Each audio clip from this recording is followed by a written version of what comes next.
ज्ञान परिपक्व हुआ, वेद वेदांत का ज्ञान जो है वो अब परिपक्व हुआ, अब पका। क्यों? यह सब साथ भगवान से संबंध होना चाहिए, 9 प्रकार की भक्ति करनी चाहिए, षोडशोपचार पूजन भगवान का करना चाहिए, भगवान के चरणों में आत्मसमर्पण किया जाए, भगवान के गुणों का गान किया जाए, भगवान का अर्चन किया जाए, भगवान का वंदन किया जाए, सखा का, पिता पुत्र का, भर्तृ भार्या का, सेवक स्वामी का संबंध भगवान से स्थापित किया जाए। लेकिन इन सब का फल क्या है? इन सब का उद्देश्य क्या है? आज मालूम। और उधर जी यही विचार कर रहे हैं कि वास्तव में मेरा ज्ञान तो सब व्यर्थ है। ज्ञानी तो वास्तव में गोपियां हैं जिन्होंने भगवान को भगवान भी माना, लेकिन सबसे बढ़कर के भगवान को अपना पति माना, अपना स्वामी माना, और भगवान को वैसा ही प्राप्त भी किया। और उन भगवान के दर्शन के लिए इन लोगों की इस तरह की दशा है कि उनकी याद में, उनके स्मरण में रोती रहती, बिलखती रहती, और एक एक क्षण उन्हीं का स्मरण है, भगवान के अलावा और कुछ इनको याद ही नहीं। वास्तव में ज्ञान प्राप्त करने का फल तो यही है। यदि ज्ञान ऐसा है जो कह चुके हैं, कर्म ज्ञान भक्ति ये सब भगवान को प्राप्त करने के, मोक्ष को प्राप्त करने के उपाय हैं। भगवान को प्राप्त कर लेना ही मोक्ष है। इसलिए तो वृंदावन के भक्तों ने कहा हमें मोक्ष नहीं चाहिए, दिव्यधाम गोलोक वैकुंठ नहीं चाहिए, हमें तो क्या चाहिए? वृंदावन का वास चाहिए, भगवान का साक्षात दिव्यधाम ही तो है। और उद्धव जी ने यही मांगा, 6 माह तक रहे, आए थे एक दिन के लिए संदेश सुनाने के लिए, 6 माह तक ब्रज में रहे। क्यों? अब कृष्ण कन्हैया के अलावा और कुछ चर्चा है ही नहीं, कृष्ण कन्हैया के अलावा और कुछ स्मरण है ही नहीं, कृष्ण कन्हैया के अलावा और कुछ ज्ञान है ही नहीं। बस केवल और केवल हर क्षण प्रतिक्षण कृष्ण कन्हैया का स्मरण, गोपियों से उन्हीं के विषय में चर्चा। और कहते क्या? कुछ नहीं, केवल सुनते हैं हम तो गोपियों के मुख से कृष्ण कन्हैया ने कौन कौन सी लीलाएं की वो सब बताती, कृष्ण कन्हैया के गुणों की चर्चा करती हैं, इसके अलावा और कुछ है ही नहीं। यह सब गोपियों के मुख से सुनकर के, यह ज्ञान प्राप्त करके, भगवान के प्रति ऐसा प्रेम जो इन गोपियों का, उसको देख करके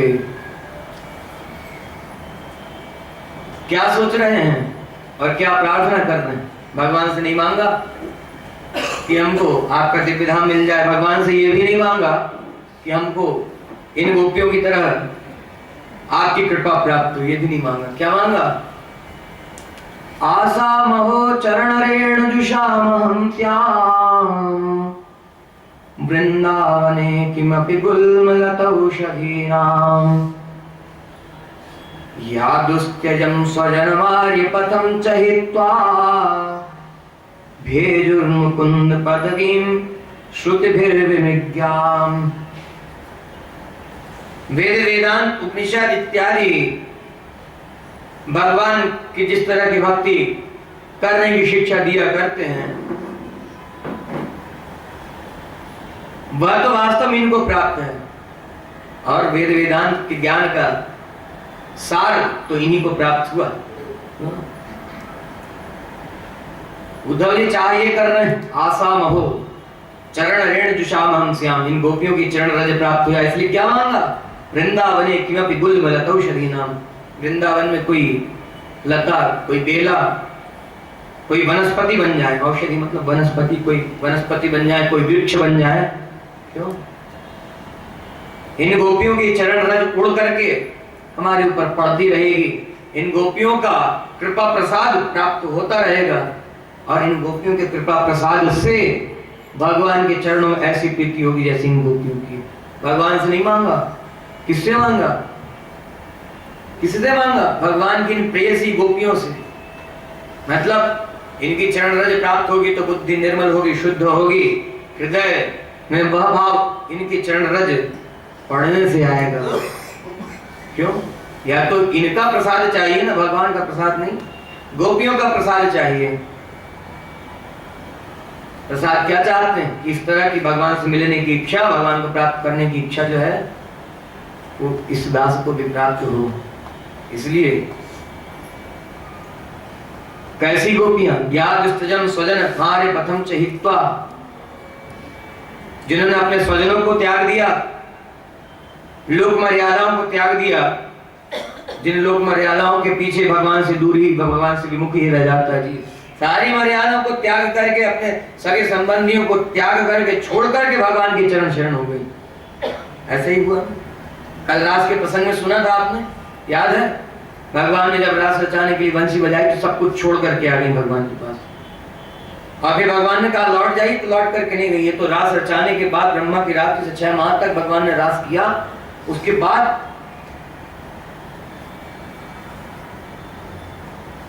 भगवान ने कहा आप संतुष्ट होकर के जाइए। इसलिए चरण वंदना कर रहे हैं। क्या कह रहे हैं? वंदे नंद रज स्त्रीणाम पादरेणु अभीक्षशः। वंदे नंद ब्रज स्त्रीणाम, नंदराय का यह जो ब्रज है, इस ब्रज की स्त्रियां वंदे, उनके चरणों में प्रणाम करते हैं, साष्टांग प्रणाम करते हैं। क्यों? इनकी चरण रज प्राप्त हो जाए इसलिए। यासाम हरि कथोद्गीतम पुनाति भुवनत्रयम्, जिनके द्वारा गाया हुआ हरिगान, भगवान का गुणगान, भगवान की लीलाओं का गान तीनों लोगों को पवित्र कर रहा है। पुनाति भुवनत्रयम्। ऐसी गोपियों की मैं चरण वंदना करता हूँ, ऐसी गोपियों के चरणों में साष्टांग प्रणाम करता हूँ कि इनकी रज प्राप्त, इनकी चरण रज प्राप्त हो जाए, इनकी चरण धूलि प्राप्त हो जाए और भगवान के चरणों में ऐसा ही अनुराग हो। किन्हीं किन्हीं महात्माओं का विचार है कि भगवान की चरण रज नहीं चाहिए, इनको तो भगवान के चरण भी नहीं चाहिए। गोपियों की चरण रज मांगी तो भगवान को प्राप्त करने के लिए नहीं है। ये महात्माओं का विचार है, उसमें जो रसिक महात्मा, भगवान को प्राप्त करने के लिए नहीं। अब क्या है? भक्ति सदा प्राप्य है और भक्ति फल है। भगवान की भक्ति फल है, वही भक्ति चाहते हैं। लेकिन किसकी? भगवान की नहीं, भागवतों की। भागवतों की भक्ति चाहते हैं, तो भागवतों की सेवा चाहते हैं। क्यों? भगवान से बढ़कर के भगवान के दासों की सेवा। भगवान की प्रसन्नता की तो बात ही नहीं, भगवान प्रसन्न हो, इनको तो इसी में आनंद आता है। भगवान के दासों की सेवा करते रहें, भगवान के दासों की चरण वंदना करते रहें, बस यही चाहिए। इन्होंने यही मांगा। सुखदेव जी कह रहे हैं परीक्षित, इस तरह से 6 माह बीते और उसके बाद उद्धव जी लौट कर क्या है इधर। जरासंध ने आक्रमण कर दिया मथुरा नगर के ऊपर। क्यों? भगवान ने कंस को मार डाला था। कंस की दोनों पत्नियां जो जरासंध की पुत्री थी, लौट करके अपने पिता के यहाँ चली गईं। जाकर के सारी घटना बताई। जरासंध ने बड़ी भारी सेना इकट्ठी की और सेना इकट्ठी करके आक्रमण किया मथुरा नगर के ऊपर। कितनी? 23 अक्षौहिणी सेना। हिसाब यदि लगाएं तो एक अक्षौहिणी सेना कितनी होती है? एक दिन बताया था 21,870 रथ सवार और इतने ही हाथी सवार, 65,610 घोड़े सवार सैनिक। ध्यान दीजिएगा। और 1,09,350 पैदल सैनिक। ये एक अक्षौहिणी सेना, चतुरंगिणी सेना, हाथी सवार, घुड़सवार, रथ सवार और पैदल सैनिक। 4 तरह के सैनिक हैं। इनकी संख्या भी बता दी। इन सबको जोड़ें तो एक अक्षौहिणी सेना कितनी होती? 65,610 हाथी सवार और इतने ही रथ सवार, और 21,870 घुड़सवार। ऐसे इतनी बड़ी बड़ी सेना। एक अक्षौहिणी सेना नहीं, 23 अक्षौहिणी सेना लेकर के आक्रमण किया। भगवान ने सारी सेना समाप्त कर दी, जरासंध को परास्त कर दिया। जरासंध को परास्त करके भगवान ने छोड़ दिया, गया लौट करके अपनी राजधानी को। फिर आक्रमण किया। ऐसे करते करते 17 बार आक्रमण किया। 17 बार 23 अक्षौहिणी सेना लेकर के आक्रमण करता था और भगवान हर बार सेना समाप्त करके इसको छोड़ देते थे। क्यों? ऐसे ही बार बार इतनी बड़ी बड़ी सेना लेकर के आएगा, सबका संहार कर देंगे और पृथ्वी का भार कम हो जाएगा। इसलिए बार बार छोड़ दिया करते थे, भगवान चाहते मार डालते। कंस को मारा था, कोलियापीड़ हाथी को मारा था। कोलियापीड़ हाथी कौन था? ये कंस का विवाह तब हुआ था जब ये कोलियापीड़ हाथी को वश में किया था कंस ने। क्या किया? एक बार की बात है, सुखदेव जी कह रहे परीक्षित, भोज राजकुमार कंस अपने अखाड़े में मल्ल युद्ध कर रहे थे, कुश्ती लड़ रहे थे और नगर में बड़ा हाहाकार मचा, सब बड़ी जोर जोर से चिल्ला रहे थे, हल्ला हो रहा था। अखाड़े से बाहर निकले कंस, पूछा क्या है, क्यों हल्ला मचा रखा है, क्यों इतना हाहाकार मचा हुआ? बताया कोई पागल हाथी घुस आया नगर में, बड़ा विध्वंस मचा रखा है, इसलिए सब डर करके भाग रहे हैं, हाहाकार मचा हुआ।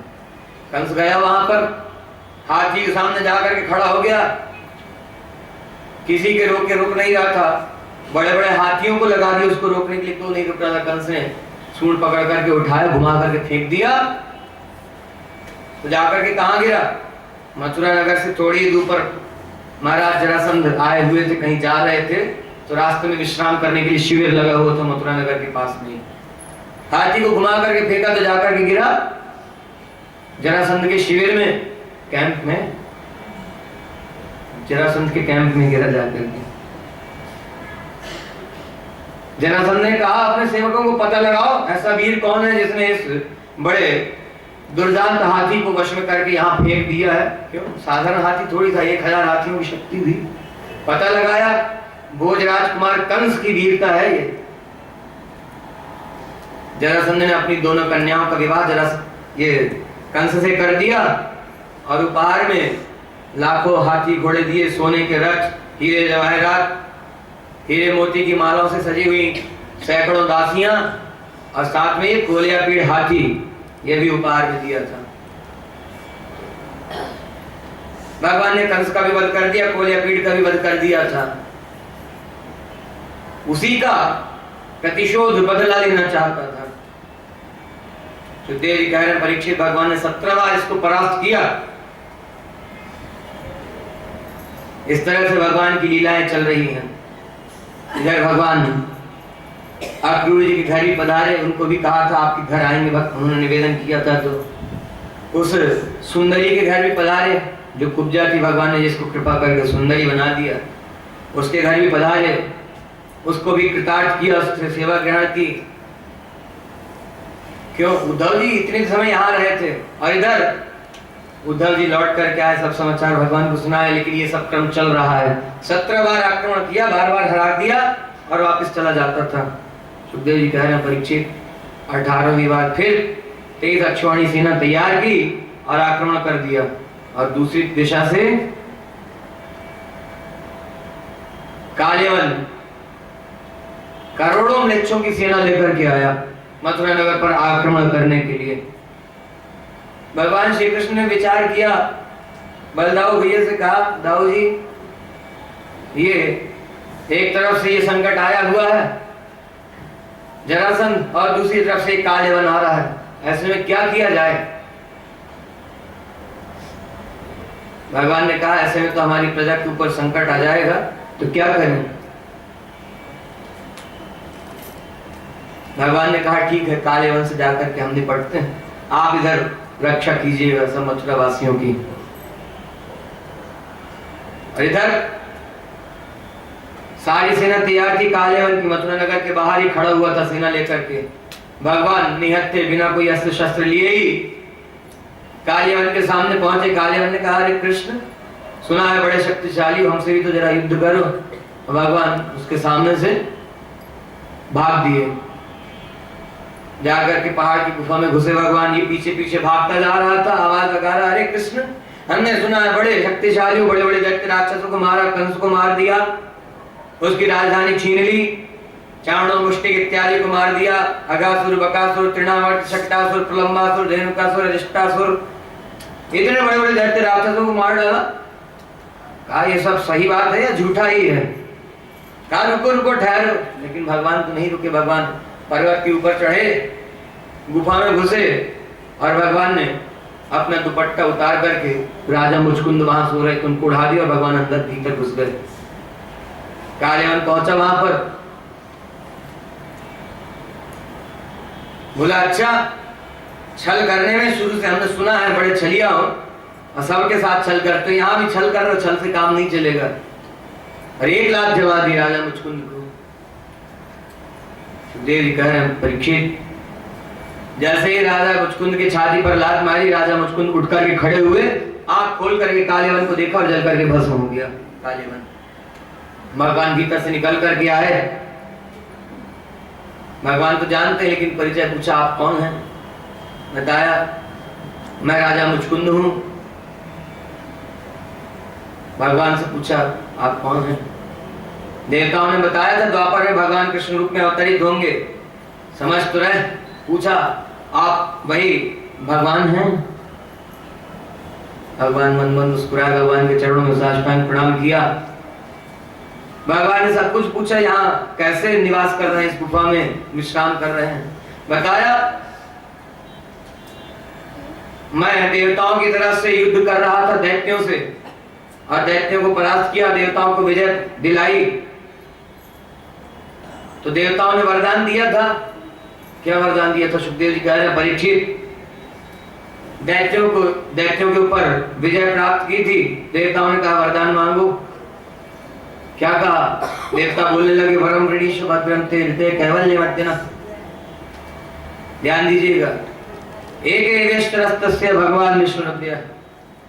हे राजा मुचकुंद वरदान मांगिए मोक्ष को छोड़ करके, क्योंकि उस मोक्ष के मालिक ईश्वर तो एकमात्र भगवान विष्णु ही हैं। एक एवेष्टरस्तस्य भगवान विष्णुरभ्य। मोक्ष को छोड़ करके जो भी वरदान चाहते हो मांग लीजिए। क्यों? कहा आपका सब कुछ समाप्त हो चुका है, आपका कुल समाप्त हो गया। क्यों? त्रेता में युद्ध करने के लिए गए थे देवताओं के यहाँ, और देवताओं की आयु बड़ी है, देवताओं का वर्ष, देवताओं का काल समय बड़ा है हमसे, तो उनके समय से युद्ध करते हुए सैकड़ों वर्ष बीत गए थे। तो कहा आपका कुल समाप्त हो चुका, आपका राजपाट समाप्त हो चुका, संसार में आपका कुछ भी बचा नहीं है, कहिए क्या चाहते हैं? कहा युद्ध करते करते थक गया हूं, विश्राम करना चाहता हूं। देवताओं ने कहा ठीक है, निश्चिंत होकर के विश्राम कीजिए, भगवान कृपा करके दर्शन देंगे, द्वापर में अवतार लेंगे और आपको सद्गति प्रदान कर देंगे। तब तक आप निश्चिंत होकर के सोइए, और हम वरदान देते हैं जो भी आपको जगाएगा उसके ऊपर आपकी दृष्टि पड़ते ही जल करके भस्म हो जाएगा। सुखदेव जी कह रहे हैं परीक्षित, इस तरह से ये कालियावन जल करके भस्म हो गया। और इधर भगवान आए, जरासंध भी आक्रमण किया हुआ था।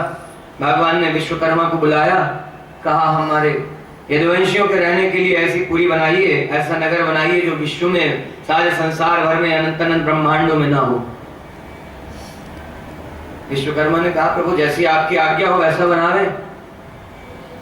भगवान ने बताया ऐसी सुंदर होनी चाहिए जो कहीं भी ना हो। विश्वकर्मा समझ गए, कहा ठीक है प्रभु, पूरा प्रयास करेंगे। और आकर के समुद्र में द्वारिकापुरी बना दी विश्वकर्मा ने। भगवान सर्व समर्थ है, देवताओं के मालिक है ये विश्वकर्मा, देवताओं के शिल्पी हैं, आर्किटेक्ट, इंजीनियर, सिविल इंजीनियर। समझ में आ गया? भगवान ने उनको बुला करके द्वारिकापुरी बनवाई, और उसके बाद भगवान ने अपने माया के बल से सबको द्वारिका में शिफ्ट कर दिया, सबको द्वारिका भेज दिया। और इधर भगवान बलराम जी के साथ जरासंध के सामने से निकले, प्रवर्षण गिरी पर चढ़ गए। जरासंध ने पर्वत के ऊपर आग लगवा दी चारों तरफ से कि इसी में जल करके कृष्ण और बलराम भस्म हो जाएंगे। और भगवान प्रवर्षण गिरी पर चढ़ करके बलराम जी के साथ वहीं से छलांग लगाए और सीधे द्वारिकापुरी में आकर के प्रकट हो गए। बोलिए द्वारिकाधीश भगवान की जय। भगवान द्वारिकाधीश हो गए। सुखदेव जी आगे वर्णन कर रहे हैं परीक्षित। अब बलदाऊ भैया और कृष्ण कन्हैया बड़े हो गए, विवाह होना चाहिए। तो किसी दूसरे ब्रह्मांड में राजा रैवत थे, वो उस ब्रह्मांड के ब्रह्मा के पास पहुंचे, हमारे पुत्री रेवती के योग्य कोई वर बताइए।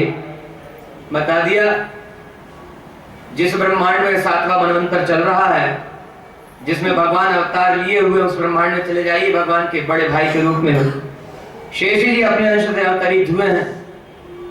सब लोग उनको बलराम, संकर्षण इत्यादि नामों से जानते हैं। वही आपकी कन्या के योग्य वर हैं। उनसे जाकर के निवेदन कीजिएगा, वो स्वीकार कर लेंगे। बड़े दयालु कृपालु महाराज रैवत अपनी कन्या को लेकर के आए द्वारिका में, निवेदन किया बलराम जी के सामने।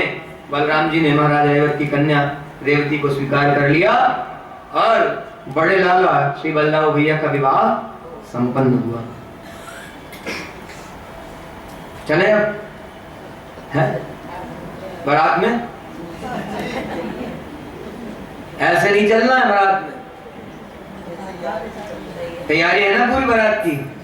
है ब्याह की तैयारी भाई की ना भाई? भाई चलिए ब्याह के लिए तैयार होकर अच्छे से बैठिएगा। सुखदेव जी आगे वर्णन करने लगे। परीक्षित, विदर्भ नरेश महाराज भीष्म के 5 पुत्र हैं, एक कन्या है, रुक्मी, रुक्मांगद, रुक्ममाली इत्यादि उनके पुत्र हैं, और पुत्री का नाम है रुक्मिणी। नारद जी महाराज रोज रोज भगवान की लीलाओं का दर्शन करने के लिए आते। मथुरा में थे तो, ब्रज में थे तो, द्वारिका में पधारे, भगवान को रोज लीला का दर्शन करने के लिए आते हैं। भगवान का दर्शन करते हैं, भगवान से सुंदर सुंदर मधुर मधुर वार्तालाप किया करते हैं और भगवान को खूब आनंद प्रदान किया करते हैं। और फिर भगवान का स्मरण करते हुए लोक लोकांतरों में भ्रमण करते रहते हैं। कौन से लोक लोकांतरों में? द्वारिका से निकले तो पहुंचे कहाँ? विदर्भ में महाराज भीष्म की पुत्री रुक्मिणी के पास पहुंचते थे। द्वारिका से निकल करके भगवान की लीलाओं का, भगवान के रूप का, भगवान के गुणों का, भगवान की शक्ति का वर्णन करते थे। सुखदेव जी कह रहे हैं, परीक्षित, रुक्मिणी जी को रोज रोज भगवान के विषय में बता बता करके इतना आनंद प्रदान किया था कि अपना सर्वस्व भगवान के लिए न्यौछावर कर चुकी थी रुक्मिणी जी। भगवान को अपना पति मान लिया था। और इधर महाराज भीष्म के मन में विचार आया कि पुत्री विवाह के योग्य हो गई है, तो अब विवाह करना चाहिए। अपने पुत्रों से विचार विमर्श किया, विवाह करने की बात हो गई कि ठीक है, सब तैयारी की जाए, स्वयंवर किया जाए। लेकिन बड़े भाई जो हैं रुक्मी, वो चाहते हैं कि हमारे मित्र शिशुपाल से विवाह हो हमारी बहन का। और रुक्मिणी जी को कहा भी कि आपके योग्य वर हमारे मित्र शिशुपाल हैं। रुक्मिणी जी को बड़ी चिंता हुई कि ये सब बड़े बड़े दुष्ट राक्षस, पिताजी को भी मना लिया था कि रुक्मिणी का विवाह शिशुपाल से होना चाहिए। अलग अलग वर्णन मिलता है 2 जगह। शिशुपाल से विवाह होना चाहिए तो पिताजी मान गए। दूसरा वर्णन ये आता है कि स्वयंवर हो रहा, सब देश विदेश के राजा इकट्ठे हुए थे। लेकिन वहां वर्णन आ रहा है कि शिशुपाल का विवाह होना है, यह बात निश्चित हो गई। सब देश देशांतर के राजा इकट्ठे हुए, शिशुपाल के मित्र हैं, सखा हैं, सबसे कुछ ना कुछ संबंध है ही। सब इकट्ठे हुए, काशी नरेश, पौंड्रक वासुदेव, नरकासुर और भी दंतवक्त्र, शाल नरेश, दुर्योधन इत्यादि भी आए हैं। सबको समाचार दिया गया था। जितने मित्र थे शिशुपाल के, सब इकट्ठे इसलिए हुए थे कि इस विवाह में कोई अनर्थ न हो जाए, कोई अनिष्ट न हो जाए। क्यों? भय तो इस बात का था ही कि द्वारिका वाले कहीं आएंगे तो चुराने की आदत हमेशा से पड़ी हुई है, हरण करने की आदत हमेशा से पड़ी हुई है शुरू से ही। इस बात का भय था। सारे दुष्ट इकट्ठे हुए थे। दुष्ट की बारात में तो दुष्ट ही इकट्ठे होंगे ना। शिशुपाल के विवाह में सब दुष्ट इकट्ठे हुए थे। अब बड़ी भारी तैयारी थी कि यदि द्वारिका वाले आते हैं तो युद्ध करने का अवसर भी आ सकता है, इसलिए युद्ध की पूरी तैयारी रहनी चाहिए। सुखदेव जी कह रहे हैं, परीक्षित, रुक्मिणी को यह सब बात जान करके मन में बड़ी चिंता हुई, क्या करें। भगवान श्री कृष्ण को अपना पति माना, माना क्या, लक्ष्मी जी का अवतार है ही, लेकिन बताया है कि जो भगवान को प्राप्त करना चाहेगा भगवान उसको अवश्य ऐसे ही स्वीकार करेंगे। नारद जी रोज आकर के बताया करते, भगवान के रूप गुण लीला इत्यादि बताया करते हैं।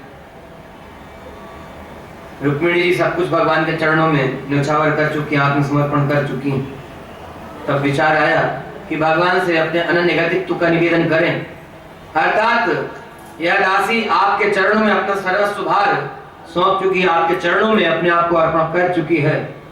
एक पत्र लिखा, पत्र में अपनी शरणागति का निवेदन किया कि यह दासी आपकी है, ऐसा न हो देवताओं का भाग कोई कौवा ले जाए। मतलब यज्ञ में जो आहुतियां दी जाती हैं वो देवताओं का भाग है, कोई कौवा आ जाए, कौवा खा करके चले जाए। एक उदाहरण दिया, मतलब यह दास आपका सेवक है और ऐसा ना हो यदि आपने स्वीकार नहीं किया, आप कृपा करके स्वीकार करें, सुना शरणागत वत्सल है तो यह दासी आपकी चरण शरण हो रही है। अपनी रक्षा के लिए इसको अपना करके आप सदा सदा के लिए सुखी कर दें, इसको स्वीकार कर लें, इसलिए आपकी चरण शरण हो रही है। और देरी नहीं कीजिएगा, ऐसा ना हो फिर क्यों ठनी हुई है किसी शिपाल से ही विवाह होना, तो ऐसा ना हो कि आपका यह दास किसी संकट में पड़ जावे, इसलिए कृपा करके जल्दी से स्वीकार कीजिए, आकर के अपनाइए। पत्र लिख करके ब्राह्मण देवता को बुलाया, उनको दिया और कहा द्वारिकाधीश के चरणों में ले आकर के इस पत्र को अर्पण कर दीजिएगा। ब्राह्मण देवता पत्र लेकर के पहुंचे द्वारिका में, समाचार मिला दूत आया है पत्र लेकर के। भगवान तो जानते थे, एकांत अपने कमरे में अंतःपुर में अपने कक्ष में बुला करके भेंट की और कहा, प्रणाम किया ब्राह्मण देवता, प्रणाम किया। आप ब्राह्मण देवता क्या आज्ञा, कहिए कैसे पधारना हुआ, किनका संदेशा लेकर के आए। बड़ी कृपा की, खूब स्वागत सत्कार किया, 56 भोग पवाए। इसके बाद पत्र लेकर के कहा, राजकुमारी रुक्मिणी जी ने आपके लिए संदेशा भेजा है। भगवान ने पत्र लिया, पढ़कर के बड़े आनंदित हुए। ब्राह्मण देवता ने पूछा, अब हमारे लिए क्या आज्ञा है, चलें अब। भगवान ने कहा हाँ ठीक है, साथ में ही चलेंगे। भगवान ने दारुक को बुलाया, कहा रस तैयार कीजिए। दारुक भगवान का सारथी है, बुलाया, कहा रस तैयार कीजिए, अभी द्वारिका की यात्रा, अभी विदर्भ की यात्रा करेंगे। ठीक है, रस तैयार किया। आकर के भगवान के चरणों में दारुक ने साष्टांग प्रणाम किया, कहा प्रभु आपकी सेवा में आपका रथ और यह सेवक हाजिर है, पधारिए।